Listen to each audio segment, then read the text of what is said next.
Hi guys, good morning. Friday ngayon, no? Okay. Ang bibigay ni Coach Liz na tips is about sa um, budgeting. Pagtitipid, budgeting, okay. So, yun po ang aking bibigay. So, wala akong kodi ko guys ha. Wala akong, every time na magbigay ako ng mga, or every time nagsasalita ako guys, o nag-a-advise, wala po ako na lang kodi ko, wala po talaga as in. Yung bang kung anong nandito, nilalabas ko siya.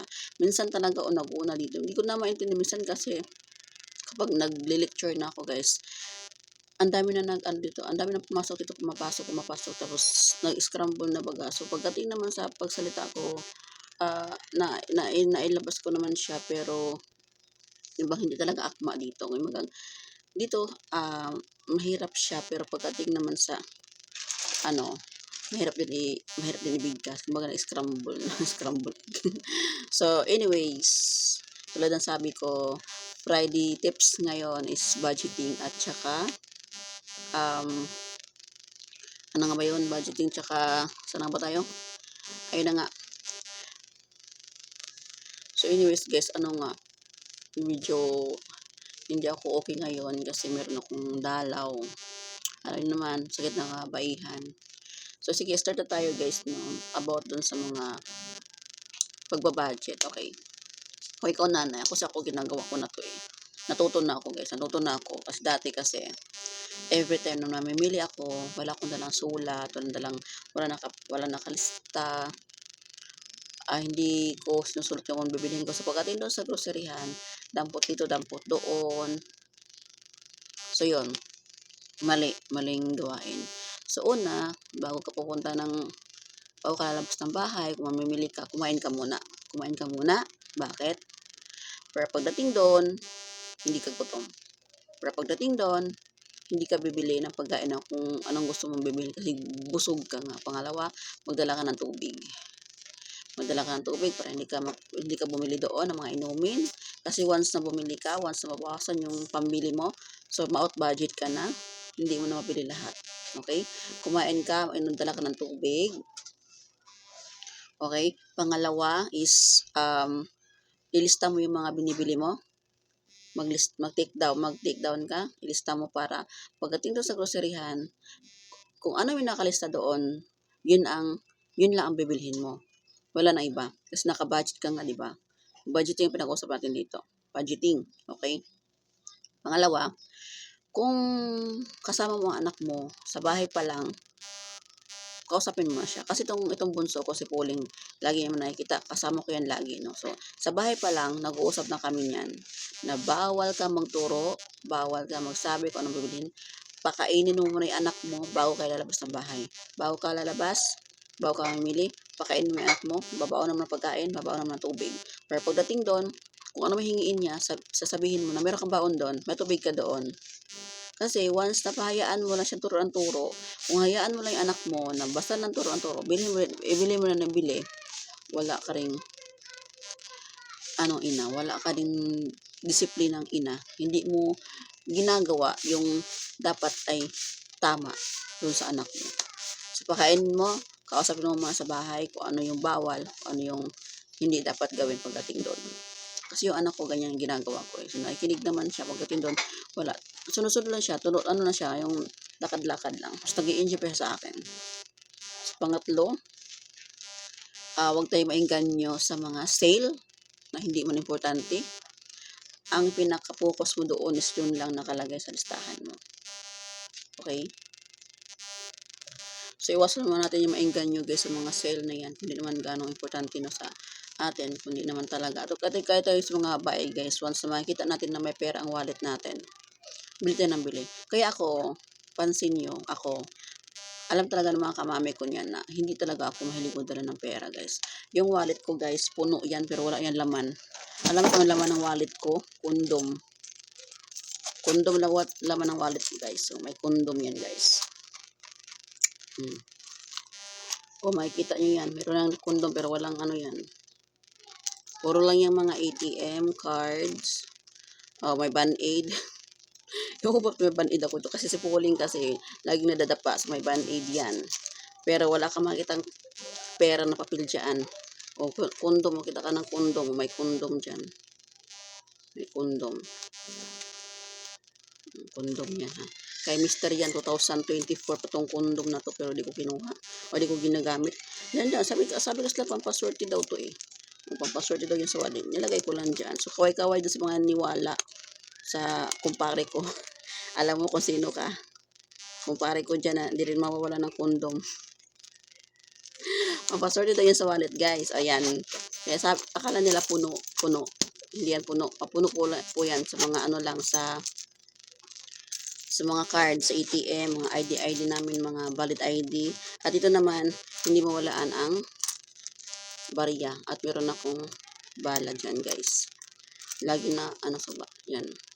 Ewan ko ba, ba't may dalang bala? Pampaswerte din daw yan. At may mga barya dyan, 2 piso. So, lang po ang laman ng wallet ko, guys. Kapag namimili ako, saka ko na siyang lalagyan ng papel. Perang papel dito. Yung sakto lang talaga. At may listahan ako. Huwag po tayong magdala ng maraming pera. Kasi pagdating doon, basta lang tayo bili ng bili na wala naman sa ating listahan. So, yan po ang aking mga tips, guys. Kahit itong bag ko, walang laman yan. Ang laman ng bag ko, guys, is, ayan, pampung sira na. Ayan, pampung sira na. O, yan, sira na yan, guys. O, hindi ko alam kung sino nakabagsak. Basta si Pauling o si panganay ko. At ito, ballpen. Di mo wala ang ballpen. Left hand. O, ayan, left hand. Mga susi sa aking window machine.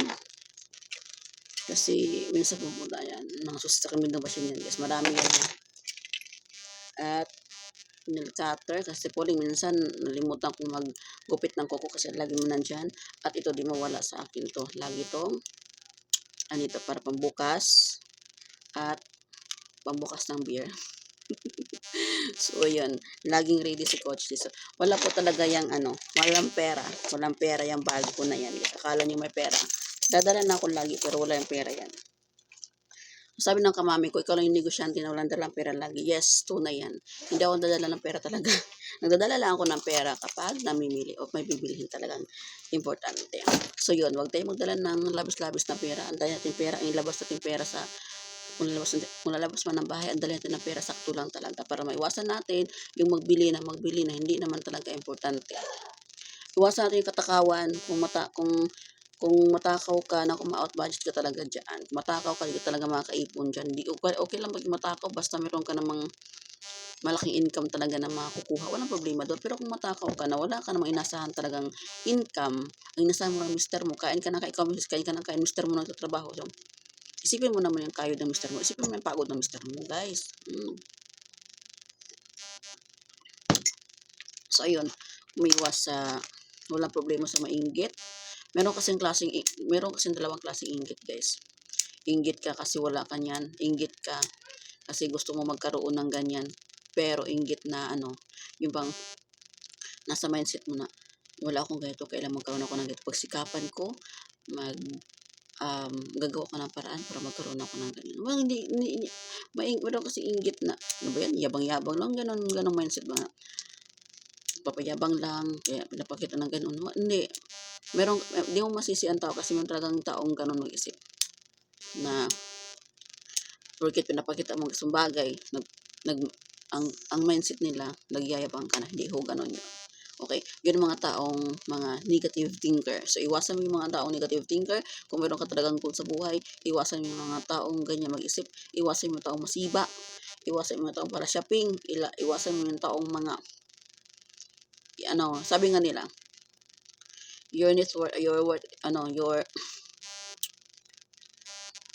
sabi nga nila guys, kung sasama ka daw sa mga taong chismosa, kung 4 na chismosa yan, pang 5 ka. Kung sasama ka sa mga 4 na palagasto, pang 5 ka na. Kung sasama ka sa 4 na palautang, pang 5 ka na. So, kung sino yung taong lagi mo nakakasama everyday, sino yung taong kasama mo, kasalamuha mo everyday, kung sino mo yung lagi mo nakakausap everyday, yun din ang maging mindset mo. Okay? Pero yung kung sasama ka sa mga tao na pag-uusapan is negosyo dito, negosyo doon, pagkitaan dito, pagkitaan doon. Sabihin lang boring kasama yung taong ganyan. boring daw kasama yung taong mga ganyan pinag-usapan, puro negosyo, boring daw. Pero hayaan mo sila, wala silang mindset kasi sa pag-invest, pag negosyo. Di kasi natin masisi ang tao guys. Kasi may tao talagang ayaw sa ganito, ayaw sa ganito. Tulad ng Nyari, ayaw niya ng kape. Kape stick, ayaw ng kape stick. Ako gusto ko ng kape stick. Kasi gusto niya 3-in-1. Ako gusto ko ng kape stick. May ganong klaseng tao na hindi mo talaga ma-please. Hindi mo talaga pilit sa taong ayaw. So, ang gagawin mo na lang, ikaw ay may goal ka sa buhay, umiwas ka na lang. Ikaw na lang ang iiwas. Ganun ang gagawin natin. Okay? So, doon na naman tayo sa tight budget. Yung bagang, kung kapos ka sa budget, okay, sisingit ko lang to. Kung kapos ka sa budget, tayo mga babae talaga kadalasan nag-budget no. So, ang gagawin natin, bakit ba bakit naging gigipit pa rin tayo kahit meron naman tayong trabaho, kahit maganda naman kita natin, kahit maganda naman yung kahit regular naman sa trabaho, kahit press naman kayo may trabaho, maganda naman ang sahod. Alam mo ba kung bakit nagigipit pa rin ang isang tao, guys? Dahil dyan sa source of income. Kasi nagdidepend lang kasi sila sa isang one source of income. Yung mga rich mindset guys, hindi sila nagfo-focus sa isang one source of income. Okay? Mas yung pera nila hindi nila iniipon sa bangko. Ako nga wala akong pera sa bangko eh. Wala akong ganun. Lahat naka-invest. Lahat na pautang ko, lahat ininvest ko ng ganito para monthly merong balik para kung maipon ko 'yon, so balik ang puhunan. Ganon ang life. Pero na akong ipon kaunti, pero hindi talaga ako naka-focus doon sa pag-iipon kasi mas pina-focus ko sa pag-i-invest ng mga alam ko sa akin na may papatunguhan din tulad ng pag-SSS ko, investment din po 'yan. Okay? Kaya lang naman nagipit ang tao guys kasi yun nga po, nagfo-focus lang sila sa isang one source of income which is very wrong mindset po yan. Kung gusto mo talagang kumuwala sa utang, gusto mong kumuwala sa pagkakapos, so mag-explore ka, mag-ano ka ng ibang bagay na kung saan mag-generate pa ang kita mo, mag-generate pa ang pera mo. Huwag basta-basta lang mag-ipon kasi ang pag-iipon, maganda pero hindi rin maganda. Maganda pa rin maganda. Maganda siya kasi may masasabing may ipon ka sa bangko. Wow, may ipon siya sana all. Pero hindi rin maganda kasi yung pera mo doon, pinapatulog mo lang. After a year, ganun pa rin ang pera mo, hindi tumutubo. Okay? Mas maganda, nagdadagan mo siya, kahit sabihin na natin na every month 3K. Okay, every month 3K ba? Sana all may ganun. So, ako walang ganun. Pero gustuhin ko man, pero kung baka nalay nyo, ibigay sa akin ni Lord yan sa pamamagitan ng TBC, sana i-bless ni Lord yung aking pagiging sanctification sa mga team ko dyan. Okay, so hopefully, siyempre, hope pa rin ako na i-claim pa rin na yung mga business na naman sa buhay natin. Okay, so yun, nagdepend lang kasi yung mga Pinoy sa one source of income, kaya lagi nagigipit. Okay, so ang nangyayari, pagdating ng sahod, bayad sa utang. Tapos kung may matira man, gastos, pang grocery, bili ng kung ano-ano. Tayo mga bahay kasi guys, magastos tayo. Amin din sa hindi tayo mga bahay magastos. Kasi sa mukha pa lang ha, pag sa mukha pa lang ha, wala pa kasama yung ating ulo. Mukha pa lang lipstick, kilay, yung pang sa mukha, toner, skin, may toner pa, may skinol pa, foundation, ano ba dyan, pilik mata, ano pa bang blush on, yan. So tayo mga babae talaga guys, ang napakagastos natin. Di katulad sa mga lalaki, ligo lang yung mga lalaki, okay na. Hindi ka naglulusyon yung mga lalaki, hindi ka nagpapabango eh. Basta ligo may shampoo, sabon, okay na sa kanila. Pero tayo mga babae guys, magastos tayo. Amin sa hindi, mas magastos ang babae kasi sa lalaki. So tayo yung mga girls dapat, mag-isip tayo ng extra pagkakitaan. Huwag tayo mag-depend sa ating partner. Kasi yan sila, ang pinapokus nila paano buhayin yung kanyang pamilya.